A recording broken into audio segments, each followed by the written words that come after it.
आज जो आमर अवेयरनेस टॉपिक होची रिगार्डिंग गोटे इम्यूनोलॉजी उपरे हम इम्यूनोलॉजी रो कौन रोल अच्छी आपनकर इनफर्टिलिटी रे जो मान रिकरेंट प्रेगनेंसी लॉस होची तो ताको हमर कहा जाय थे रिप्रोडक्टिव इम्यूनोलॉजी बोली के इम्यूनोलॉजी रो माने आपन सिंपल जिंस मु आपन समस्त कहया चाहूची जे आपन गोटे एग्जांपल दउची तो मते गोटे पेशेंट जने आसीथिले राउरकेला रो तांकर 3 थर मिसकैरेज होता मैंने कनसीव होता छुआर हार्टबिट आसूला माने पाखापाखि छुआ जो 2 मास 2.5 मास होता छुआ मिसकैरेज होता ब्लीडिंग हो जाता तो हेमती कर 3 थर है 3 थर तर मिसकैरेज है आउे यहाँ गोटे एग्जांपल आ गोटे सेकेंड एग्जांपल दूसरी गोटे पेशेंट आप आसी नवरंगपुर तो तांकर भी आम एठू आईवीएफ रे काउनसिलिंग करी कि देखिए से थे आगुरी भी आईवीएफ करते बाहर करते से रायपुर रे थे आईवीएफ करते तो से आईवीएफ रे फेल होता आउ मु देखिली एम्ब्रियो ट्रांसफर है सक्सेसफुल हो पार नाला आउ से भाया आ गोटे पेशेंट मु देखिली से आमर ये पाख बरगढ़ एक आसी तो से पेशेंट 3 थर आईवाई करते 3 थर आईवाई माने कौन स्पर्म को जो वाश करके इंजेक्ट करा जाए 3 थर तांकर आईवाई करथिले किंतु 3 थर तांकर फेलियर होता कोथरे भी तांकर आईवाई रे सक्सेसफुल हो पार नाला तो यहाँ जो 3टा केस सिनारियो आपन को मु कहली तो से आपणकर केतटा आम इभालुएसन करिया पड़े कहीं आपणकर आईवाई रे सक्सेस हो पारनी कि आपणकर आईवीएफ रे कहीं फेल हो गला कि कहीं बारंबार तांकर कनसीव होला परे भी मिसकैरेज हो जाउची तो सेति पई आमे जानिया पई केतटा आम इभालुएसन करू तो बारंबार मिसकैरेज होबार जो आम मेडिकल भाषा कह जाए रिकरेंट प्रेगनेंसी लॉस बोलिक कह जाए आ बारंबार आईवीएफ जदि आप कहते आईवीएफ रे सक्सेसफुल हो पारना तब एम्ब्रियो ट्रांसफर कलापर भी मनकर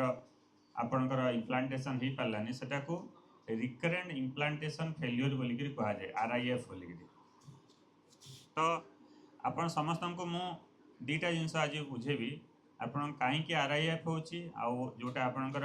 RPL रिकरेंट प्रेगनेंसी लॉस रो कारण कौन आउ सेथिरे आपनकर इम्यूनोलॉजी रो कौन रोल अच्छी सेटा आपन समस्ते बुझिया को पड़िबो तो प्रथम जिनस है जितेबाला आपनकर कनसीव होची बारंबार मिसकैरेज होची केतरा इंपोर्टेंट कज देखिया पड़िबो प्रथम कज होला एनाटॉमिकल कज माने आमे कौन देखू गर्भाशय ठीक अच्छी कि नहीं मनकर गर्भाशय रे गोटे सेप्टम अच्छी सेप्टम माने पर्दा भाया अच्छी तो से छुआ रहिले भी मिसकैरेज हो जाए जदि गर्भाशय भितर आपन इन्फेक्शन अच्छी इन्फेक्शन में ताको एंडोमेट्राइटिस बोलिक कह जाए जदि एंडोमेट्राइटिस अच्छी इन्फेक्शन थे बारंबार मिसकैरेज हो जाए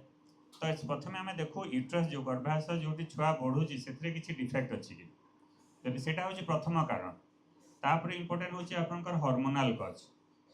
कज है आपको किसी थायराइड प्रोब्लेम थी कि अच्छी अन्य किसी हार्मोनाल इम्बैलेंस थी तो से मिसकैरेज होबार चान्स थाए बहुत जन को देखी जो ओबेसिटी थाए तो से बेसी जदि ओजन थी से भी मिसकैरेज होबार चान्सेस बेसी तो जो मान यूट्रस प्रोब्लेम थी जमी गोटे रोग अच्छी एडेनोमायोसिस बोलिक एडेनोमायोसिस कौन हुए गर्भाशयटा तमने आपंकर फुली जाए आप गोटे बहुत बल्कि टाइप रही जाए से कौन करे एडेनोमाइटिक यूट्रस थे आपंकर मिसकैरेज होबार चान्सेस बहुत अधिका कहीं छुआटा धरी पारे नहीं तो सेटा गोटे इंपोर्टेंट कज तो ये आपंकर केतटा कज अच्छी जो थे आम एनाटोमिकल जिनस देखा पड़े मिसकैरेज होबार कारण कहीं सहित आम देखिली जो सेकेंड आउट इंपोर्टेंट जिनस हूँ जेनेटिक कज जेनेटिक माने कौन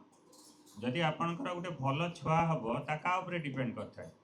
सेटा डिपेंड करता है आपंकर बापा माँ तांकर जो स्पर्म क्वालिटी केमती अच्छी आंकर एग क्वालिटी केमती अच्छी तापर डिपेंड करता है आप छुआटा केमती भल हम किसी क्रोमोसोमाली डिफेक्ट न हो सेटा आपंकर डिपेंड करें जदि आपंकर एग कि स्पर्म रे किसी असुविधा अच्छी जहाँ आप छुआ जो कनसीव हम से भी डिफेक्ट होबार चान्सेस अच्छी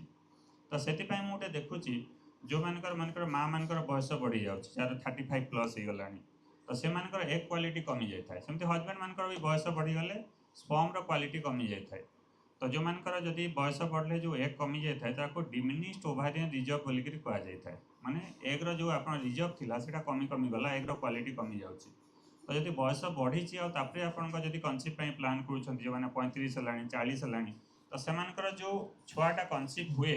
तो सेटा आपन क्रोमोसोमाली डिफेक्टिव हुए एनुप्लॉइडी बोलिक कह जाए एनुप्लॉइडी माने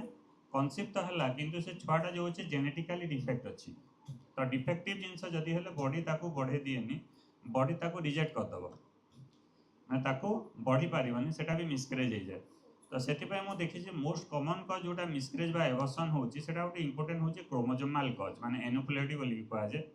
जो थे आपणकर छुआटा कनसिव है किंतु जेनेटिकली सेटा डिफेक्टिव अच्छी ठीक नुह से आपणकर बढ़ी पारानी से मिसक्रेज हो गला तो सेटा को एनुपुलेटी बोली कहुए सेटा गोटे इंपोर्टेंट कारण तापरे तापरे सब इंपोर्टेंट जिनस मु आज तुम समस्त को बुझा जोटा चाहूँगी सेटा होची हमर इम्यूनोलॉजिकल कज इम्यूनोलॉजिकल कज माने कौन मानकर मुझे आपन गोटे एग्जांपल दूची मानकर आपन घरे किए गोटे जड़े गेस्ट आसिले जदि गेस्ट को आप चिन्ह नथिबे तो ताको आपन घर को पुरांती कि एलाउ करेंगे बाहर करदे ना आम तो चिन्हनु कहीं आम तुम्हें आसीच आम जान तुमको कहे ताको आम गोटे फरेन बाहरिया जिनस जमी कहले सिमिलारली आम बॉडी भी सेम डिफेन्स मेकानिज्म अच्छी डिफेन्स मेकानिज्म माने कौन जदि बाहर जिनस किसी गोटे एमती भाइरस बैक्टेरिया केतबेले आपण बॉडी को आसूची ताको कौन हुए ताको बॉडी आमर प्रोटेक्शन आम जो सैन्य अच्छा ताको आमर टी सेल बोली कहुए तो से मैंने कौन करती आम बॉडी को प्रोटेक्शन दिखती बाहर जोटा खराब जिनस को से एलाउ करती ना तो सेटा को आम बॉडी ओन इम्यूनिटी बोलिक कहुए बुझीपारे किंतु आमर गोटे ऑटो इम्यून डिजीज माने डिफरेंट रोग माने अच्छे से रोग में कौन हम सो इम्यून सिस्टमटा जमी रहा कथा से डिफेक्ट हो जाए तो बॉडी आम चिन्ह पारे कौटा भल कौटा खराब जिनस दूसरा को ऑटो इम्यून डिजीज माने आमर कहे डिफरेंट रोग माने अच्छे आम गोटे इम्यूनोलॉजी बोली गोटे डिटेल आम गोटे बहुत ह्यूज तार गोटे सब्जेक्ट आम जोटा अच्छी विभाग अच्छी से टोटाल से इम्यूनोलॉजी आम से पढ़ता बहुत इंपोर्टेंट जिनस तो ये कौन हो जो छुआटा जदि आप इम्यूनोलॉजिकल प्रोब्लेम है तो से जो छुआटा आपंकर बॉडी रे छड़ा जाऊँ मानकर आईवीएफ रे कराला कि नेचुराली भी जोटा कनसिव है से छुआ को आपण बॉडी ताको चिन्ह पारनी जे जानीपारनी एटा मो निज छुआ बोलिक से भाव एटा गोटे फरेन बॉडी माने बाहर जिनस आ से छुआ को कौन करे रिजेक्ट कर दिए से रिसीव करे नहीं तो नेचुराली भी हो पारे आईवीएफ रे भी हो पारे तो सेटा जदि रिजेक्ट करदेला सेटा आपणकर इम्प्लांटेशन फेल्योर है कि ताको आमर सक्सेसफुल हो पारानी मिसक्रेज बा एवर्सन हो जाए तो आम जो इम्यूनिटी प्रोब्लेम जो छुआ को रिजेक्ट करदेला ताको आम कारण देखा पड़ो तार से प्रोब्लेमटा अच्छी कि नहीं तो से आम केतटा टेस्ट मैंने आम कर आपणकर एंटीफॉस्फोलिपिड एंटीबॉडी अच्छी एंटी न्यूक्लियर एंटीबॉडी टेस्ट अच्छी तापरे आपणकर ल्यूपस एंटीकोआगुलेंट अच्छी बीटा 2 ग्लाइकोप्रोटीन अच्छी प्रोटीन CS अच्छी तो एमती केतटा टेस्ट मैंने अच्छी जोटा आपन करके जानी पारिबे जे आपणकर बॉडी रे से इम्यूनोलॉजिकल प्रोब्लेम अच्छी कि नहीं बोलिक तो से आम जापर तापाई आम पाखे इम्यूनोथेरापी दे था इम्यूनोथेरापी रे मु कौन करे डिफरेंट एडवांस अच्छे आम पाखे सब प्रकार इम्यूनोथेरापी दिए ता सहित हाइड्रोक्सी क्लोरोक्विन दिए इंडिकेटेड केसेस रे जो मानकर ANA पॉजिटिव आसला तो ANA पॉजिटिव आसले मुझे देखिए बहुत जन टेस्ट करे से हाइड्रोक्सी क्लोरोक्विन दे था बहुत जगह मुझे डेफ्लाजाकर दे था गोटे स्टेरॉइड दिए जोटा आप बॉडी पर किसी साइड इफेक्ट नहीं छोटा मुझे दे था इकोस्प्रिन बहुत जन को दि जाए प्रेगनेंसी रहा बहुत जन को आम low molecular weight heparin injection बहुत जन को दे था देखिए मुझे कनसिव है कि आमर एम्ब्रियो ट्रांसफर कलापर बहुत जन को मुझे देखिए आप दिने छड़ा दिने इंजेक्शन दे था को आम कहे लो मॉलिक्यूलर वेट हेपारिन से कौन करे आपन को से जो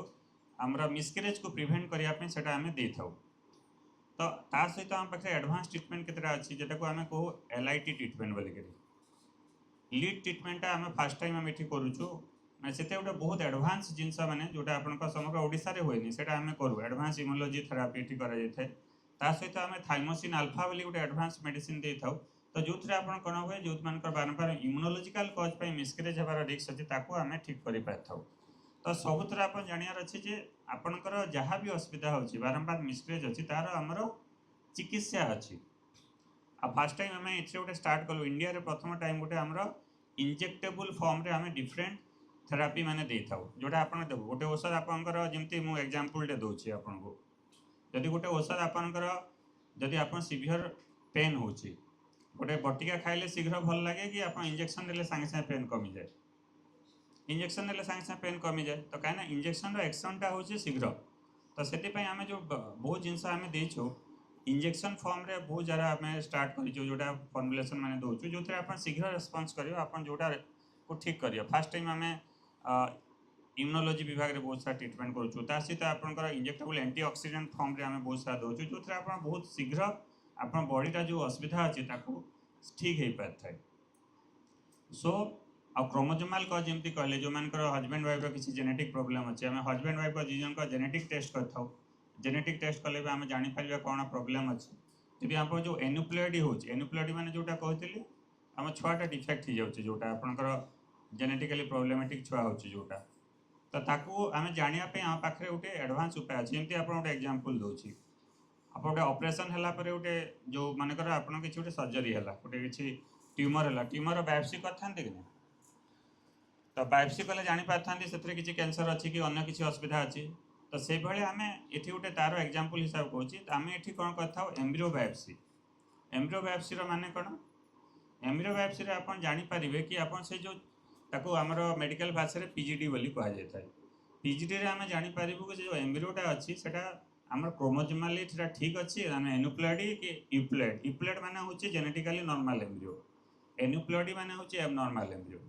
तो सेटा यूप्लॉइड कि एनुप्लॉइड अच्छी से आपने जेनेटिकली से एम्ब्रियोटा भल से केमती जना पड़ो से गोटे पीजीडी टेस्ट कले आम जना पड़े तो एम्ब्रियोर बायोप्सी करा जाए तो से भी आप जापारे कि आपंकर एम्ब्रियोटा भल अच्छी जोटा भल एम्ब्रियो से आम नहीं ट्रांसफर करवा तो से आप मिसक्यारेज हबार चान्सेसटा बहुत कम हो सहित लास्ट जोटा आप सबुठ इम्पोर्टाट किंतु सेटा हूँ आपंकर गर्भाशय ठीक अच्छी कि ना जो मानकर गर्भाशय किसी प्रोब्लेम अच्छी तो गर्भाशय को ठीक करा पड़ो से हिस्टोस्कोपी करता है हिस्टोस्कोपी करके देखी थाए कि गर्भाशय भितर किसी एंडोमेट्राइटिस अच्छी किसी इन्फेक्शन अच्छी ठीक करता है जब किसी सेप्टम अच्छी गर्भाशय भितर पर्दा अच्छी आप मिसक्यारेज हो जाए गर्भाशय पर्दा को आम काटी दे था आम कही सेप्टाल रिसेक्शन बोलिक कहुए आ कि आपंकर अन्य किसी प्रोब्लेम भी अच्छे सब आम टोटाल चेक करता किसी बारंबार इन्फेक्शन जदि हो इन्फेक्शन जो पीआईडी बोली गोटे रोग अच्छी तो तार भी आम सब आप लाप्रोस्कोपी कलापर तार परमानेंट ट्रिटमेंट पे आम एंटीबायोटिक कवरेज दे था तो ये सब एडवांस ट्रिटमेंट माने अच्छे जो आपंकर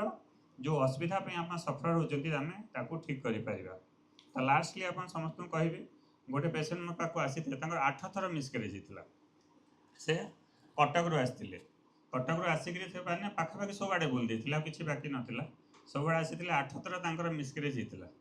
तापर आसला मत देखा गले सर आम 8 थर मिसक्यारेज हो गलानी बोले से व्यस्त होकर पूरा एत मोटा गोटे पोथी भाया बाहर कले सब पेपर मैंने मुझे देखिली सब इभालुएसन कली गोटे जिन सब किसी हो जाता किंतु ताकर सब लाप्रोस्कोपी होता सब टेस्ट मान होता कि इम्पोर्टेंट जिन मिसिंग था इम्यूनोलॉजिकल पार्टा ठीक से इभालुएसन हो पार नाला तो इम्यूनोलॉजिकल पार्ट आम इभालुएसन कलु तो नो डाउट इम्यूनोलॉजिकल पार्ट हूँ आप अराउंड 15% कज हो जो मिसक्यारेज होता है कि से पार्टा को आम इम्पोर्टेंस देवार अच्छी तो देलापर मुझे देखिली इम्यूनोलॉजिकल प्रोब्लेम था आम इभालुएसन कली इम्यूनोथेरापी देली इम्यूनोथेरापी देलापर नेचुराली कनसीव है नेचुराली कनसीव है से नॉर्मली एवं प्रेगनेंसी कंटिन्यू कर 7 मास है तो ये जो एग्जांपल गोटे कहार माने हूँ आपको जब प्रॉपर गाइडेंस दरकार प्रॉपर आप जापर कौटी आप मिसक्यारेज हो भी नेचुराली आप कनसेप्ट हो पार और जो मान नेचुराली न हो पारे कि मेजर प्रोब्लेम अच्छे यहाँ पाखे आईवीएफ सुविधा अच्छे आईवीएफ रो एडवांस जोटा मुझे इक्सी करे इक्सी विथ पीजीडी माने कौन आप छुआर एक टेस्ट करदे कि जेनेटिकली से ठीक अच्छी कि ना तो से जो इक्सी विथ पीजीडी करी आम गोटे जो मान बारंबार मिसक्यारेज हो भी आम गोटे सुस्थ छुआ जोटा जेनेटिकली नॉर्मल थिबा से भाया छुआ आम गोटे दे पार तो यहाँ this is awareness for everyone तो बहुत जन मत आसी मन खराब करती कहे सार आम बारंबार मिसक्यारेज हो कनसीव तो हो कि मिसक्यारेज हो कौन करूँ तो से मुझे चाहिए समस्त गोटे बुझेबी आज ये जिनसटा आप जोटा अच्छी तार चिकित्सा अच्छी और ट्रिटमेंट अच्छी किंतु आप प्रॉपर गाइडेंस दरकार ठीक अच्छे धन्यवाद।